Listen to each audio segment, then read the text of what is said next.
तो बिल्ज कील करते हैं। ओके, बिल्ज कील फोटो बनाया था। ओके, तो बिल्ज कील क्या है कि ये जो है बिल्ज कील, ये fitting in the bottom area to decrease your rolling. ये आपका बिल्ज कील होता है जो बॉटम एरिया में यहाँ लगा रहता है। तो this is the bilge keel. तो what is the purpose of bilge keel? Bilge keel का पर्पस होता है कि रोलिंग को डैम्पन करता है। सेकेंडली, आपकी जो हल प्लेट है उसको बचा देता है, because it will break when it touches. तो यहाँ अगर आप देखो, that's a shell plating and that's a bilge bracket, और ये बिल्ज कील है। And there is a notch here, और ऐसा एक्सटेंडेड है, तो अगर बॉटम टच करेगा तो ये टूट जाएगा और इसको बचा लेगा।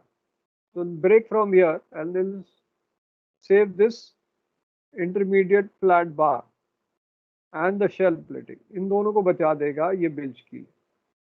तो इसकी ड्राइंग आप ऐसे बना सकते हो, या इसकी एक और ड्राइंग ऐसी बना सकते हो, बिल्ज कील की ड्राइंग। ना बिल्ज कील जो है, अब इसकी थ्योरी करते हैं। Now that is fitted to resist your rolling at the turn of the bilge, and it will extend about midship area or at least 1/3 of your length of the ship.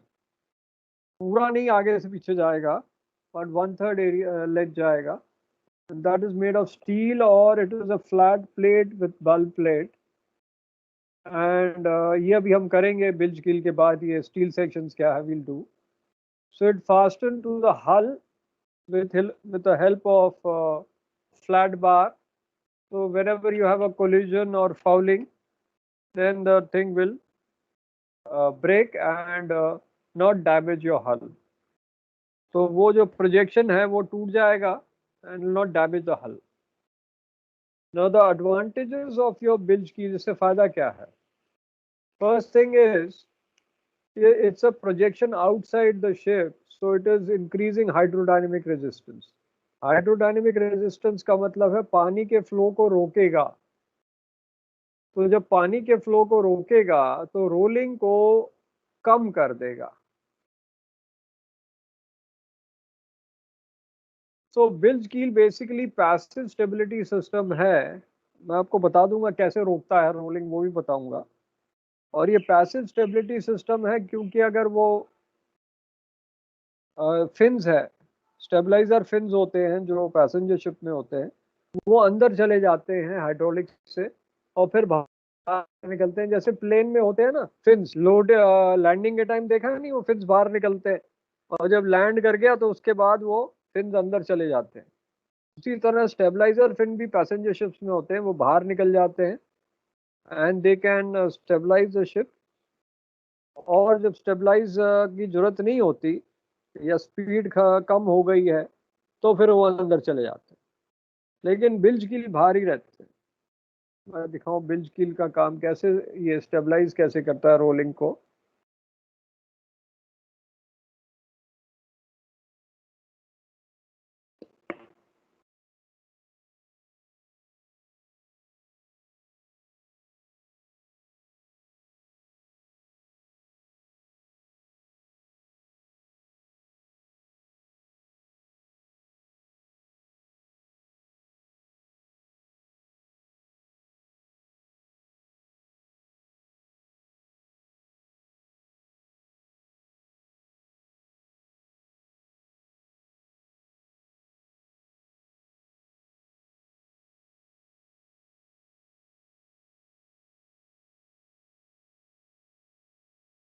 अभी आपने stabiliser fin suppose यहाँ लगाए हैं, यहाँ bottom area में यहाँ लगाते हो ना, builds area, turn off builds यहाँ लगाओ। तो ये प्रोजेक्शन सपोज ये निकला हुआ है प्रोजेक्शन,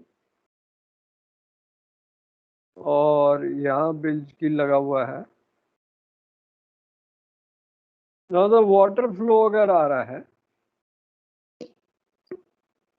तो ये रुकावट हो रही है, और यहाँ से अगर फ्लो ज्यादा हो जाएगा, सपोज ये रोल कर गया स्टारबोर्ड साइड में, स्टारबोर्ड रोल हो गया ना,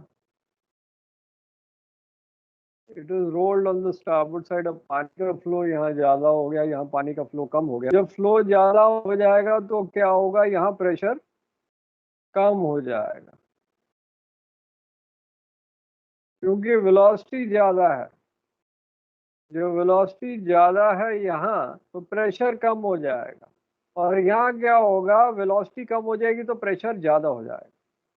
जब प्रेशर ज्यादा हो जाएगा तो प्रेशर उसको धक्का मारेगा और ये पोर्ट साइड चला जाएगा। फिर सिमिलरली यहाँ ऐसे ही चेंज ऑफ प्रेशर आएगा, वो स्टारबोर्ड साइड चला जाएगा। उससे क्या होगा, every period of roll will decrease. Suppose आपका रोल 20 डिग्री हो रहा था, उसके बाद वो 10 डिग्री 12 डिग्री पे आएगा, फिर 10 डिग्री पे आएगा, फिर 8 डिग्री पे आएगा, धीरे धीरे कम हो जाएगा विद दिस बिल्ज कील। स्टेबलाइजर फिन क्या होते हैं, वो बाहर निकल जाते हैं, वो ये तो फिक्स रहेगा। पर स्टेबलाइजर फिन क्या होते हैं, यहाँ पैसेंजर शिप में लगाते हैं, उनको हम ऊपर भी डाल सकते हैं या उनको नीचे भी कर सकते हैं। We can shift it.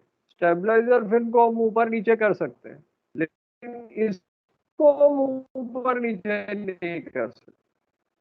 Stabiliser fin को ऊपर नीचे कर सकते हैं फॉर डैम्पिंग द रोल, वो एक्टिव स्टेबिलिटी सिस्टम होता है। बट यहाँ ये पैसिव स्टेबिलिटी सिस्टम है। Why? Because this is fixed, इसको हम ऊपर नीचे नहीं कर सकते। तो this is your builds keel. ये क्लियर हुआ कि क्या कर रहा है, ये समझ आया? मैंने बनाया, कुछ समझ आया इसमें? हाँ भैया, समझ आया? ये सर ग्राउंडिंग में, सर ये ग्राउंडिंग में भी काम आएगा ना, ग्राउंडिंग अगर होते रहेगा तो हाँ, ग्राउंडिंग में काम क्या आता है कि देखो, बिल्ज कील के आगे ऐसे ये लगा रहता है ना, ये तो इसके आगे ये ऐसा डंडा सा लगा होता है, ठीक है। Yes sir. और यहाँ आपका बिल्ज का, ये आपका बिल्ज प्लेट आ गया, ठीक है। तो जब ग्राउंडिंग होगा यहाँ से टूट जाएगा, ये बच जाएगा, तो ग्राउंडिंग यस में भी बचा देते। और एक तो डैम्पिंग ऑफ रोल पहला है, और सेकंड ग्राउंडिंग में मेन बेस प्लेट को बचा देगा। तो मेन बेस प्लेट यहाँ जो है उसको बचा देगा। अब ये पैसिव यस स्टेबिलिटी सिस्टम है, क्योंकि ऊपर नीचे नहीं कर सकते। लेकिन एक्टिव वाला जो पैसेंजर शिप में है, वो इसके अंदर घुस सकता है। ये अंदर नहीं घुसेगा, ये बाहर हो जाएगा। इसके अंदर एक हाउसिंग होती है जिसके अंदर ये चला जाता है। प्लेन देखते नहीं हो, प्लेन का जैसे ये पंखा है, जब आपने कभी विंडो सीट पे बैठो तो प्लेन के बाहर ये प्रोजेक्शंस निकलते हैं, ची करके आवाज आती है, ऐसे फिन्स बाहर आते हैं, देखा नहीं? लैंडिंग कर रहा होता है, फिन्स बाहर आते हैं। Yes sir. अब उसके बाद अंदर चले जाते हैं, लैंड कर गया तो उसी तरह स्टेबलाइजर फिन्स जो होते हैं वो बाहर निकल आते हैं। जब आपका ज्यादा रोलिंग है तो ये बाहर निकल आएंगे और फिर ऊपर नीचे घुमा सकते हैं, जैसे आपके प्लेन में घुमाते हैं, ऊपर नीचे फिन्स करते हैं ना, स्टेबलाइज करने के लिए। जब लैंड कर रहा है तो जैसे हम वो बनाते थे, याद है वो प्लेन्स बनाते थे, पेपर प्लेन्स। तो पेपर प्लेन जब हम बनाते थे, याद है मुझे, यस सर। तो yes sir. Paper yes plane हमने ऐसे बनाते थे ना, पेपर प्लेन। तो ये वाली पेपर प्लेन है, उसके पीछे हम कट लगा देते थे, याद है? ऐसे कट लगाते थे, और फ्लैप को अगर हम कटिंग करके ऐसे ऊपर रख देंगे ना, तो ये प्लेन ना काफी दूर तक स्टेबल करके उड़ेगा। आगे बार बनाना जरा प्लेन ऐसा कागज का, और पीछे जरा कट मार के थोड़े फ्लैप उठा देना, ये जैसे इसके फ्लैप होते हैं ना। तो अगर फ्लैप उठा दोगे तो ये काफी दूर तक जाएगा प्लेन। ट्राई करना, कागज के प्लेन जब बनाओगे, पीछे कट मार लेना ऐसे छोटे कट, और उसको कटिंग करके गायब नहीं करना, इसको फ्लैप उठा देना। तो क्या होगा, हवा जो यहाँ इसको अपड्राफ्ट देगी, तो ये काफी दूर तक ग्लाइड करेगा, ये वाला प्लेन। अगर आपने पीछे कट नहीं दिया तो थोड़ी दूर जाके गिर जाएगा, और इसमें काफी दूर तक ग्लाइड करता है। ये फिन्स भी वही करते हैं, अपड्राफ्ट देते हैं। तो स्टेबलाइजर फिन क्या करता है, ये रोलिंग को कंट्रोल करता है। तो इसमें हो सकता है हम आधे घंटे बाद थोड़े स्टेबल हो, ये 5 मिनट में स्टेबल कर देगा स्टेबलाइजर फिन। उसका फायदा ये है, 5 मिनट में आपको स्टेबल कर देगा। तो पैसेंजर शिप में रोलिंग का चांस कम होगा। और वहाँ भाई पैसे देते हैं, इतना सारा पैसा पैसेंजर दे रहा है, वो रोलिंग झेलने के लिए थोड़ा दे रहा है। वहाँ रोलिंग को कंट्रोल करने के लिए स्टेबलाइजर फिन्स होते हैं। और कार्गो शिप में ये बहुत है कि हमने बिल्ज कील लगा लिया, उससे चलेगा, थोड़ा झटका भी ले लें चलेगा। ठीक है, अब आगे कराते हैं। तो ये पैसिव स्टेबिलिटी सिस्टम है, क्योंकि इसको हम हाइड्रोलिक्स लगा के कंट्रोल नहीं कर सकते जो हम स्टेबलाइजर फिन्स को करते थे। दूसरा क्या फायदा है कि इसमें इंटरनल अरेंजमेंट्स में कोई इम्पैक्ट नहीं है, क्योंकि वो अंदर जाता ही नहीं है, बाहर का बाहर फिक्स्ड है। प्लस वो फोर एंड हाफ जा रहा है तो लॉन्जिट्यूडनल स्ट्रेंथ भी देता है बाहर से एक्सटर्नली। एंड ग्राउंडिंग के टाइम में they save the ships hull, because the bilge keel will break at the notch. Notch मतलब जहां कट है वहां से ब्रेक करेगा। याद होगा, नॉच से ही हम सैशेज काटते हैं, कई शैम्पूज मिलते हैं, आपको कॉफी के सैशे हैं, अलग अलग सैशेज के ऊपर एक नॉच बना होता है कि नहीं, कट बना होता है ना साइड में कि यहाँ से फाड़ो, यस सर। बना होता है ना, हाँ सर। ताकि वहीं से काट सकते हो ना, दूसरी जगह ट्राई करो फटता ही नहीं है, और उधर से फट जाता है। तो नॉच का मतलब है कि वो थोड़ा सा वीक बनाया जाता है कि टच करे वहीं से टूट जाए। अगर नॉच नहीं बनाया गया तो पूरी प्लेट की प्लेट निकल जाएगी ग्राउंडिंग में, शिप हल भी डैमेज हो जाएगा। तो अगर नॉच बना दिया जाए तो वो सेक्शन निकल जाता है और शिप साइड को बचा देगा। लेकिन बिल्ज कील का कंपोनेंट अंदर नहीं होता तो कार्गो इफेक्ट नहीं करेगा और स्पेस को इफेक्ट नहीं करेगा, जबकि स्टेबलाइजर फिर अंदर में जाता है और स्पेस भी लेता है, हाइड्रोलिक्स भी लेता है। डिसएडवांटेज क्या है कि हाइड्रोडायनेमिक रेजिस्टेंस क्रिएट करता है। अब बताता हूँ व्हाट इज हाइड्रोडायनेमिक रेजिस्टेंस। ये पहले मिटा दूं। सर ये जब टूट जाएगा तो ये तो पता नहीं चलेगा सर। नहीं, वो टूट जाएगा तो क्या होगा कि आप उस टाइम अपना स्पीड निकल के, आपका जो सपोर्ट टूट रहा है तो उसका यस सर। आपका प्लेट बच जाएगा, नहीं प्लेट तो बच आपका जाएगा। प्लेट उखड़ जाए। हाँ, प्लेट तो ये बचानी ड्राई है। डॉग वहीं पता करेगा ना सर, ड्राई डॉग वहीं पता चलेगा ना, वैसे बाद इस में बीच में टूटेगा तो बाद में पता लगेगा ना टूटा है, बाद में पता यस। लगेगा बिल्ज की टूटा है, पहले थोड़ा पता लग जाएगा, तो ड्राई डॉकिंग पता लगेगा।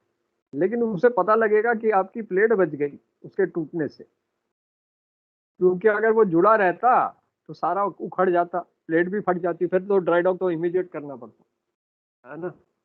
अब सपोज आपको बताते हैं what is hydrodynamic resistance. Suppose एक शिप है, ठीक है, और एक बार्ज है। अब पानी का फ्लो किस में अच्छा रहेगा?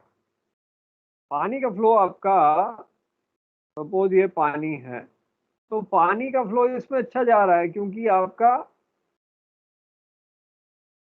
ये जो शेप बनाई है ये स्मूथ बनाई, लेकिन यहाँ रुकावट होगी, इसको यहाँ से पानी ऐसे जाएगा, यहाँ से रुकावट होगी, तो इसमें हाइड्रोडायनेमिक रेजिस्टेंस ज्यादा है। अगर सपोज इधर में मैंने एक ऐसे प्रोजेक्शन लगा दिया तो यहाँ हाइड्रोडायनेमिक रेजिस्टेंस हो जाए। क्यों? क्योंकि पानी को यहाँ से घूम के जाना पड़ेगा, वो ऐसे सीधा नहीं जा सकता, उसको यहाँ से घूम के जाना पड़ेगा, तो ये रेजिस्टेंस क्रिएट कर रहा है। जब ये रेजिस्टेंस क्रिएट कर रहा है तो इसका मतलब स्पीड स्लो कर देगा। तो आपका जो बिल्ज कील है, क्योंकि आपका बिल्ज कील नीचे में बनाया हुआ है यहाँ, और आपके यहाँ बनाया है, तो जो पानी का फ्लो जाता है उसको रुकावट करता है। तो रुकावट करेगा तो थोड़ी सी रेजिस्टेंस क्रिएट करेगा जिससे थोड़ी स्पीड कम हो जाए, बहुत ज्यादा नहीं कि 2 नॉट कम हो जाएगी, 0.2 0.1 ऐसे नॉट स्पीड कम कर देगा, क्योंकि वो नीचे की तरफ, ऊपर की तरफ तो है नहीं, यहाँ बिल्ज एरिया में है, तो थोड़ी बहुत रेजिस्टेंस से थोड़ी बहुत स्पीड कम करेगा। That is known as hydrodynamic resistance. ठीक है, कोई प्रोजेक्शन बाहर निकल जाती है तो रेजिस्टेंस आपकी क्रिएट होती है।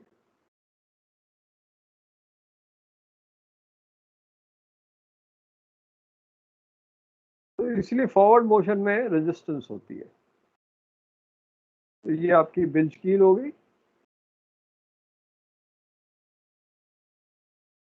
तो आपकी रेजिस्टेंस क्रिएट करेगा।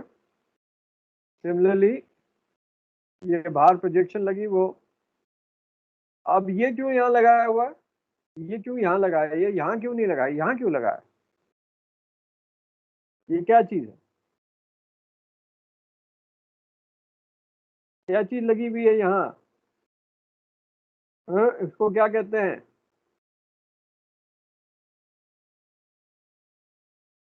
बेटा ये होती है, एनोड होता है सैक्रिफाइजल, क्योंकि ये इस कैथोड को बचाएगा, प्लेट को।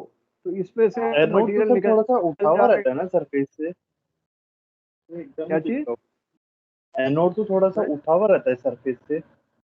उठा तो हुआ है, चिपका थोड़ा है, थोड़ा उठा हुआ है। ये इसका मतलब है कि इसमें से काफी यूटिलाइज हो गया। जो एनोड ये उठा हुआ है ये काफी खा लिया गया। गैल्वेनिक सेल बन रहा है ना, क्योंकि जहां भी इसका हाँ हाइड्रोडायनेमिक रेजिस्टेंस होगा वहां ये गैल्वेनिक सेल ज्यादा बना है। तो यहाँ आपका, क्योंकि रुकावट हो रहा है पानी को, तो पानी यहाँ ज्यादा घूमेगा। अगर पानी घूमेगा इसका मतलब गैल्वेनिक सेल बनाएगा। तो हमने उसमें सॉल्ट में जो कंपोनेंट्स हैं वो स्टील को खाना शुरू कर देंगे, तो उसके लिए ये इन्होंने यहाँ लगाया है, so that it will sacrifice the contents for saving the steel। इसलिए वो यहाँ लगा। यहाँ भी लगा सकते थे, बट यहाँ पानी का मोशन ज्यादा है इसलिए इसके ऊपर लगा। तो यहाँ पानी का मोशन ज्यादा होगा, जैसे स्टर्न एरिया में, रडर एरिया में, ठीक है। प्रोपेलर में नहीं लगेगा, क्योंकि प्रोपेलर में कोरोजन रेजिस्टेंट मटेरियल है, ठीक है, फॉस्फोरस ब्रॉन्ज है, तो इसलिए उसके ऊपर वो नहीं, बट रडर एरिया में लगेगा क्योंकि पानी का फ्लो ज्यादा है। सिमिलरली यहाँ पानी का फ्लो ज्यादा है इसलिए यहाँ लगा।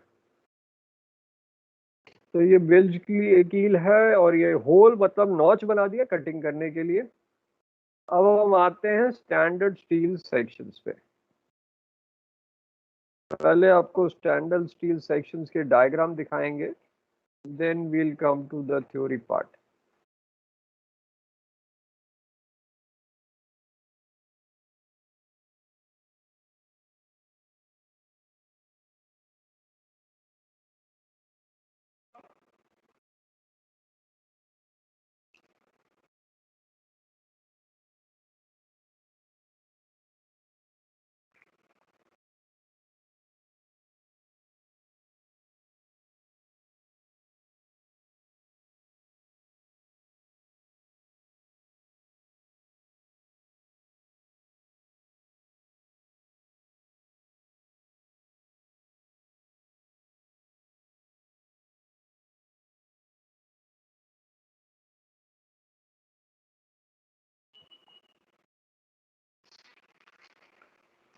इसका जरा स्क्रीनशॉट ले लेना, ये मैंने क्लास में बनाया था।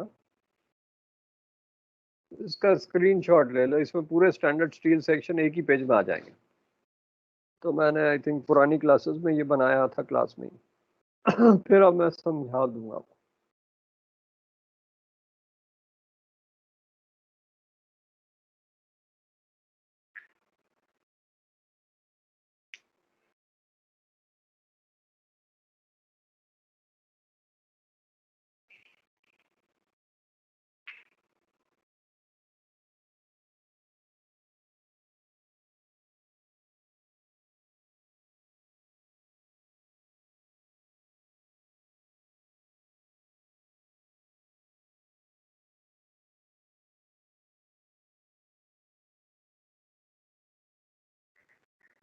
स्क्रीनशॉट ले लिया आपने? Have you taken the screenshot? Yes sir. Okay. पहले वाले से शुरू करते हैं, फ्लैट प्लेट। तो ये जो कील है इसको कीलसन कहते हैं, छोटी बोट्स में होता है, बट ये आपका नीचे जो है ये फ्लैट प्लेट है, दैट इज द कील प्लेट। तो फ्लैट प्लेट बेसिकली ये वाली प्लेट है विच इज फ्लैट। तो ये कील प्लेट में यूज होती है फ्लैट प्लेट। कभी भी ये आते हैं तो आपको एक डायग्राम बनाना है, डेफिनेशन लिखना और यूज लिखना, बस 5 नंबर मिल गए। तो सपोज आपका चैनल आया तो आपको सिर्फ एक डायग्राम बनाना है, डेफिनेशन लिखना और यूज लिखना, 5 नंबर आपके हाथ में।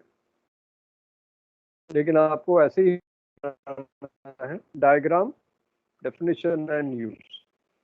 अब आता है offset bulb plate. Offset bulb plate normally आप देखोगे on your hatch combing कि बाहर की तरफ सूजा होता है. It is swollen on the outside, not inside. So it's a narrow plate generally of mild steel. Mild steel basically जिसमें carbon content 0.3% होता है. And ज़्यादातर हमारी जो ship में steel का construction होता है mild steel का होता है. So it is rolled with a bulb swell around the edge. ये ऐसे सूजा होता है. ये मैं आपको एक बार डायग्राम भी इसका दिखा दूं. इसका एक्चुअल फोटो दिखा देता हूँ so that you understand क्या है ये steel sections.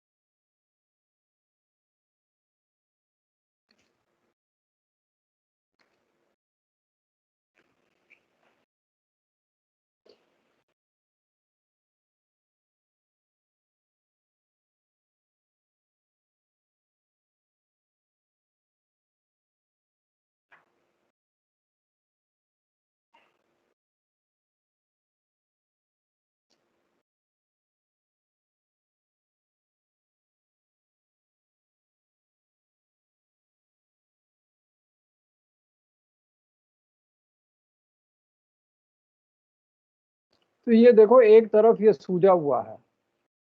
So this is offset bulb plate.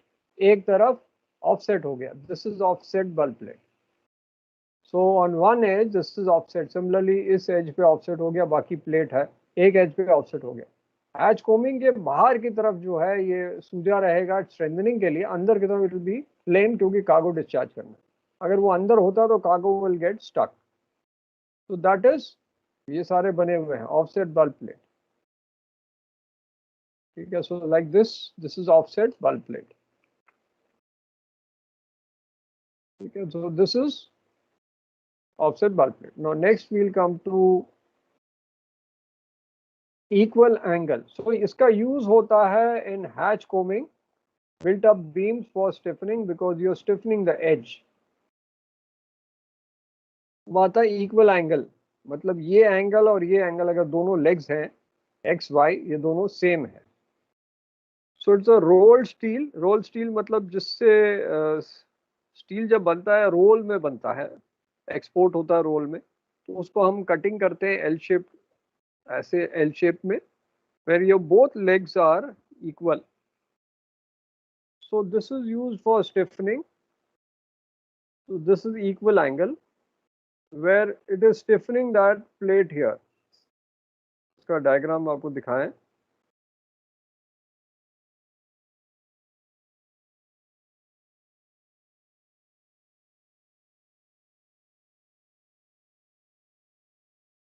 Equal angle plate. अब ये लेग और ये लेग अगर सेम है, इसमें इक्वल एंगल कौन सा है? ये वाला. So if both the angles are same, suppose this angle and this angle, यहाँ एक छोटा एक बड़ा है, ये unequal है, and equal angle is this one and this one. This is equal angle, this is unequal angle. Now this leg and this leg is same, so that is equal angle. If it is not equal, that is known as unequal. तो ये वाला stiffening में काम आता है, so that is equal angle. So if your legs are same, then it is equal. If the legs are not same, then this is equal angle. The legs are same. And if it is rolled steel angle L shape with both legs are of different length, this is small, this is large, or it can be this is large, this is small. That is unequal. So this is used as stiffener. अभी इसका भी diagram दिखाएं. Unequal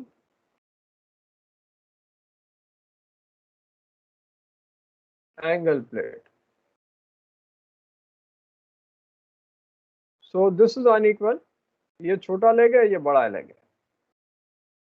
So this is unequal, and this is unequal. Similarly, this is unequal. These are all unequal bars. Because this is unequal bar. So all are used for stiffening. आपका जो longitudinal है unequal bar में रहता है. Next one is channel. तो पहले channel का photograph दिखाते हैं, then I'll explain. Channel plate.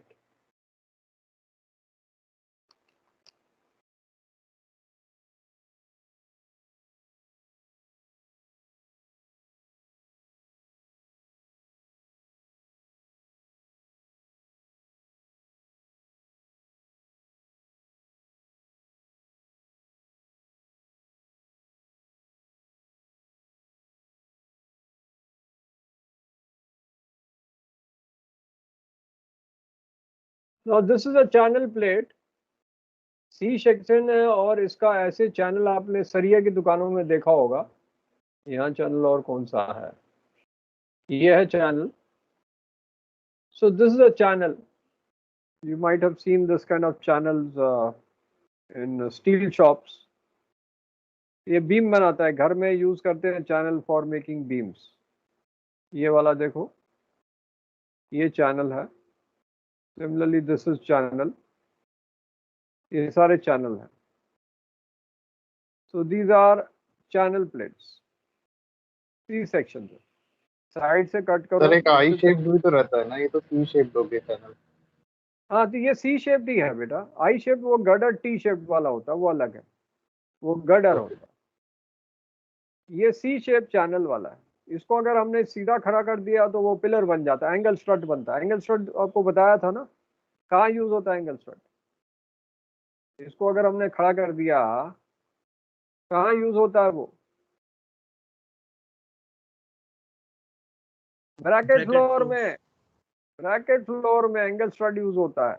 Painting beam में यूज होता है. ये हॉरिजॉन्टल प्लेस किया जाता है, उल्टा पैंटिंग बीम में यूज होगा.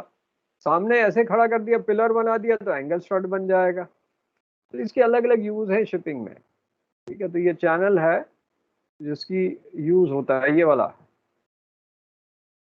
वो टी शेप वाला अलग से दिखाऊंगा आपको.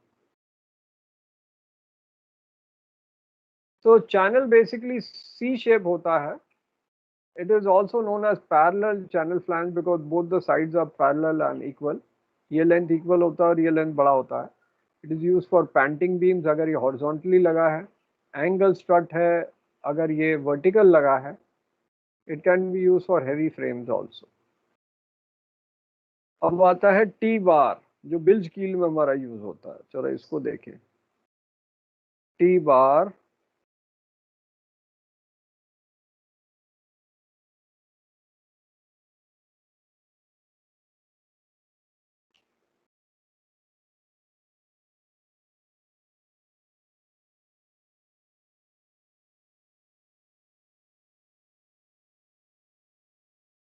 तो ये टी बार है, टी शेप में लगा हुआ है. देखो ये टी है, सिर्फ टी बार लगा दो. T bar section.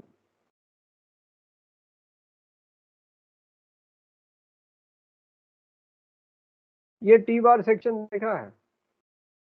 तो अगर ये उल्टा लगे तो वो टी बार है. वो आई बार जो होता है दैट इज गर्डर में, ये टी बार है. तो T bar is use for bilge keel. इस टाइप का T bar. So this is,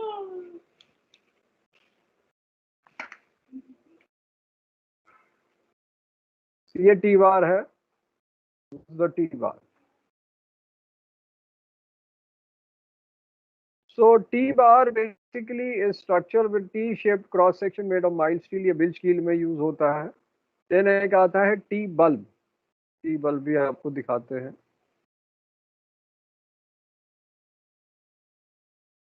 T bulb section.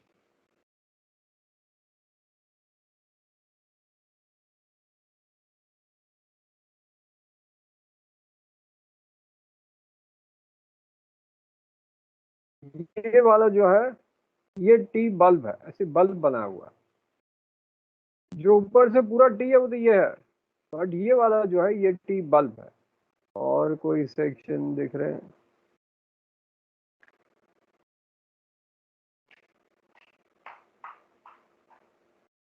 वही वाला ऊपर वाला ही है। This is T bulb section.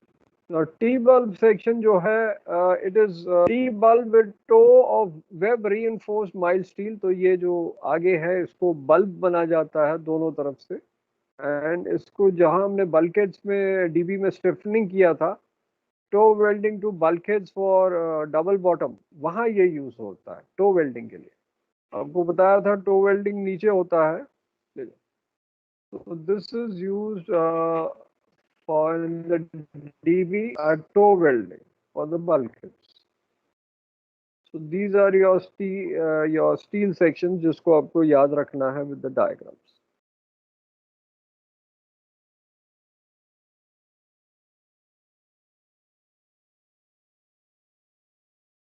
ठीक है, तो ये डायग्राम बना के याद करो ये सारी चीजें क्या क्या है, along with the use, definition and diagram.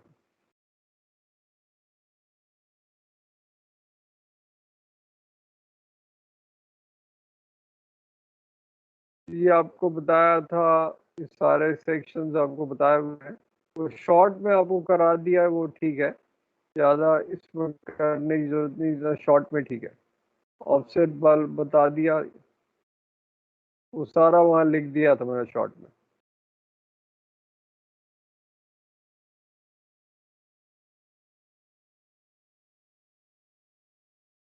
T bar भी लिख दिया था,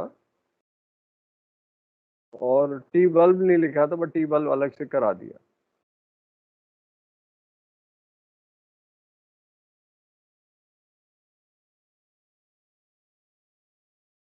अब हम शुरू करते हैं मिडशिप सेक्शन। अब मिडशिप सेक्शन क्या होता है कि नॉर्मली क्या करते हैं हम, सेंटर के एरिया को जैसे हम ब्रेड में से स्लाइस काटते हैं और फिर ब्रेड पे बटर लगाते हैं। तो ब्रेड तो एक जैसे आपका बार्ज है, बार्ज में से हमने एक बीच में स्लाइस निकाली और वो कर दिया। लेकिन शिप तो बार्ज जैसे नहीं है, उसको बल्क ऑफिशन होता है, एजेस उसके टेपर होते हैं, सेंटर और मिडशिप एरिया जो है वो फ्लैट होता है, काफी बड़ा एरिया कार्गो का होता है। तो हम मिडशिप एरिया को ही कट करके सेक्शन देखते हैं, बिकॉज वहाँ सबसे ज्यादा सेक्शन मिलेगा। बाकी एरियाज को नहीं देखते, मिडशिप एरिया का सेक्शन निकाल के हम देखते हैं, दैट इज मिडशिप सेक्शन। ना जनरल कार्गो क्या है, जनरल कार्गो में आपका ट्विन डेक होता है जिसको हम बंद कर सकते हैं और उसके ऊपर लोड कर सकते हैं कुछ कार्गो, बहुत हैवी नहीं बट लाइट कार्गो कर सकते हैं। दूसरा इसमें पहले तो डबल हल नहीं आते थे, आजकल डबल हल भी आते हैं। तो ये वाला डीबी है लेकिन सिंगल हल वाला, कॉम्पोजिटली फ्रेम्ड इसलिए है क्योंकि आपके लॉन्जिट्यूडनल्स डेक के नीचे हैं, बॉटम के ऊपर हैं, साइड में नहीं। साइड में ट्रांसवर्सली फ्रेम्ड है, टॉप एंड बॉटम पे longitudinally framed. So compositely framed इसलिए because a mixture of transversely framed and longitudinally framed, दोनों का मिक्सचर है। ऊपर और नीचे longitudinals है, साइड में नहीं।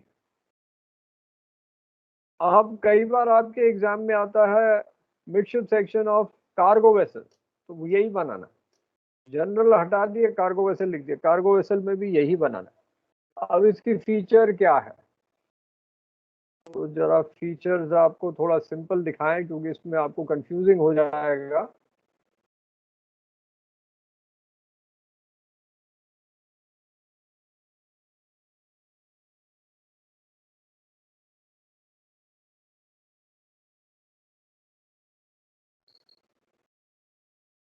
ये मैंने कलर में बनाया था क्लास में, एंड पेंट MS पेंट में बनाया था।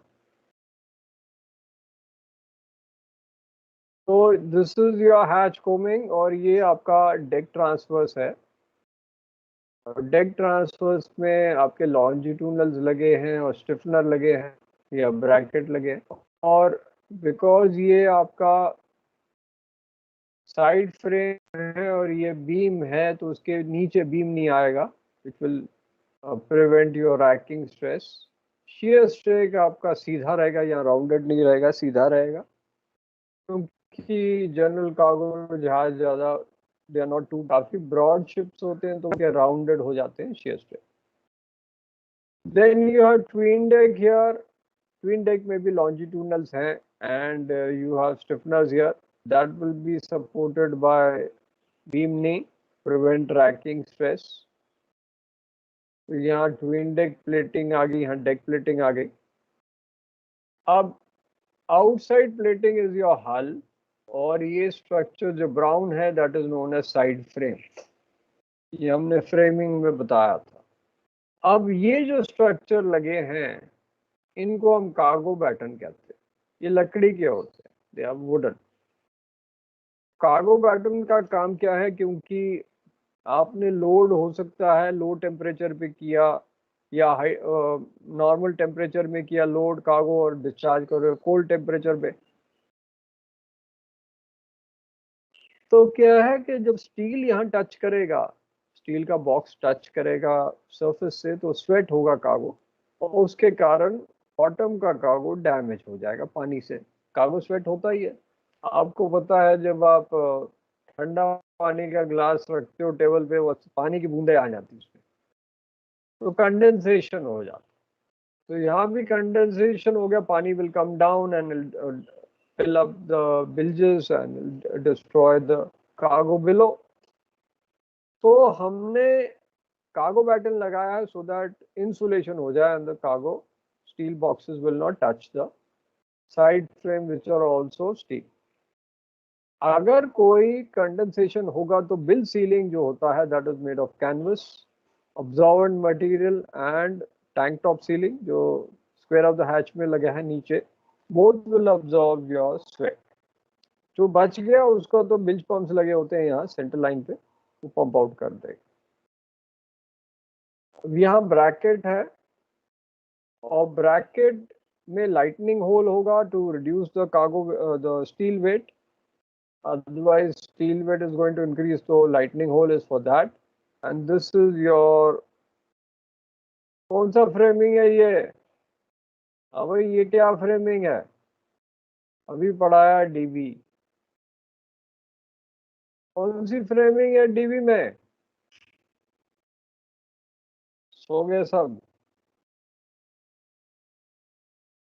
What kind of framing is this? Sir longitudinal frame. Longitudinal sir. Longitudinal है भाई, ये लॉन्जिट्यूडनल लगी हुई है, ट्रांसवर्स में ये लॉन्जिट्यूडनल है. यही बताया ना कि कॉम्पोजिटली फ्रेम्ड जनरल कार्गो वेसल में डेक के नीचे, ट्विन डेक के नीचे एंड डीबी में लॉन्जिट्यूडनल्स हैं, साइड में नहीं है. ये वाले इंटरकॉस्टल गर्डर हैं और ये मैन होल्स हैं. मैनल आपको बताए थे एलिप्टिकल होने के दो रीजंस हैं, एक तो स्ट्रेस कम रखेगा, दूसरा एससीबी के साथ वी कैन पास थ्रू. और ये आपके लाइटनिंग होल है, ये सेंटर गर्ड लाइन गर्डर है, नीचे कील है. Bottom plating, inner bottom longitudinals, bottom longitudinals. ये क्लियर है कि नहीं? इसमें डाउट यस है तो सर, पूछो. क्लियर है सर. ये क्लियर है ना? तो इसका स्क्रीनशॉट ले लो, क्योंकि कलर्ड में है ये. आपको जो मेल पे भेजूंगा वो तो ब्लैक एंड व्हाइट होगा ना, ये नहीं आएगा. कलर्ड वाला पहले फोटो ले लो.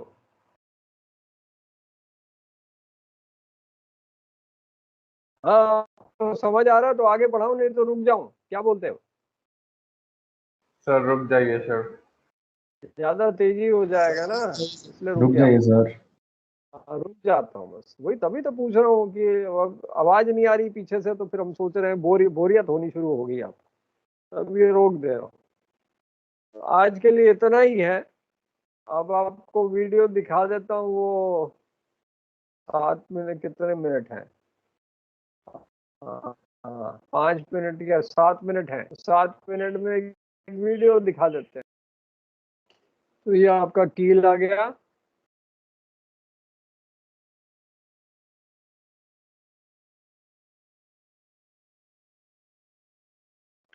बॉटम प्लेटिंग आ गई. बिल्ज प्लेटिंग आ गई. side plating, watertight plate floor, solid plate floor,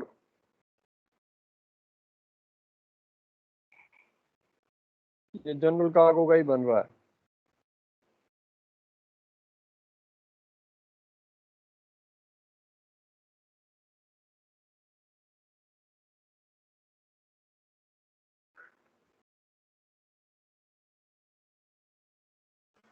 sir एक ये क्वेश्चन है सर। बोलो, रोक देता सर हूँ। ये जो सॉलिड फ्लोर पे ये जो अपने जो उसमें लाइंस जो दी हुई हैं, तो सर ये क्या मतलब वाटर टाइट रहेगा या नॉर्मल वेल्डेड रहेगा? इसकी बात कर रहे हो कि इसकी बात कर रहे हो? ये आगे सर, आगे जो पहले दिखाया था आपने। ये जो कटिंग बनाई है, हाँ यहाँ से सर। लॉन्जिट्यूडनल जाएगी, वाटर टाइट थोड़ा है, पानी जाएगा ना तभी तो मैनुअल बने हैं। वाटर टाइट कैसे हो गया? ओके वाटर सर, टाइट तो ये वाला है, ठीक ये है वाला सर। यहाँ तो साइड वाला ये सर। DP है, ये वाला ये वाटर टाइट है, ये वाला नॉन वाटर टाइट है, यहाँ से तो पानी जाएगा। ठीक है सर, समझ गया। छेद बने भाई, वाटर टाइट कैसे? यहाँ छेद बने हुए हैं ना, प्लस यहाँ कट्स भी बने हैं लॉन्जिट्यूडनल के, इसमें थोड़ा ना बने हुए। इसमें जो लॉन्जिट्यूडनल जाएंगे उनको वाटर टाइट बनाया जाएगा, उनके कट्स को, इसको नहीं। इसमें क्योंकि ऑलरेडी मैनुअल है, पानी तो यहाँ से यहाँ फ्लो करेगा ना। डीबी तो यहाँ से लेके जहाँ तक वाटर टाइट फ्लोर है वहां तक डीबी है ना। Okay sir. तो डीबी के अंदर के सॉलिड प्लेट फ्लोर है। ओके, अभी ये ब्रैकेट फ्लोर बीच में आगे लॉन्जिट्यूडनल, आगे bottom longitudinals, inner bottom लॉन्जिट्यूडनल्स,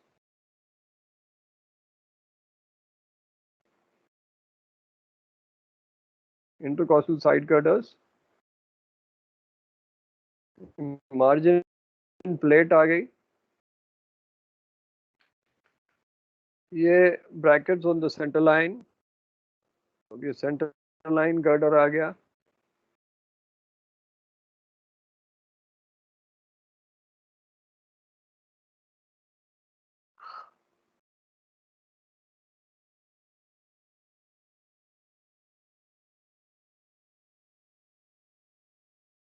frames आ गई,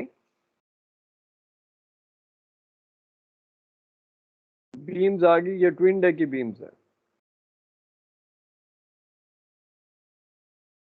ये बीम नहीं आई,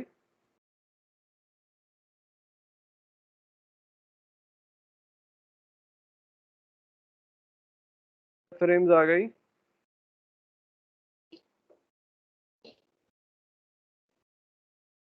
बीम नहीं आ गई, डेक बीम्स आ गई, डेक लॉन्जिट्यूडनल्स आ गया, शेयर स्ट्रेक साइड में आ गया,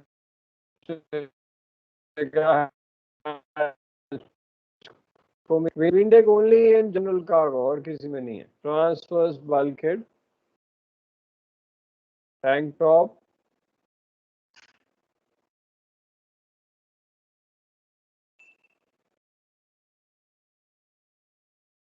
ये पूरा बन गया, हैच कोमिंग के सपोर्ट्स आ गए।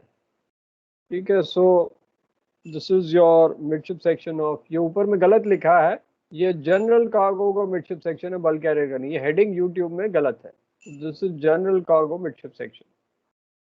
ठीक है, तो next time we'll do a next midship section bulk carrier का, एंड देन सब्सिक्वेंटली बाकी करेंगे।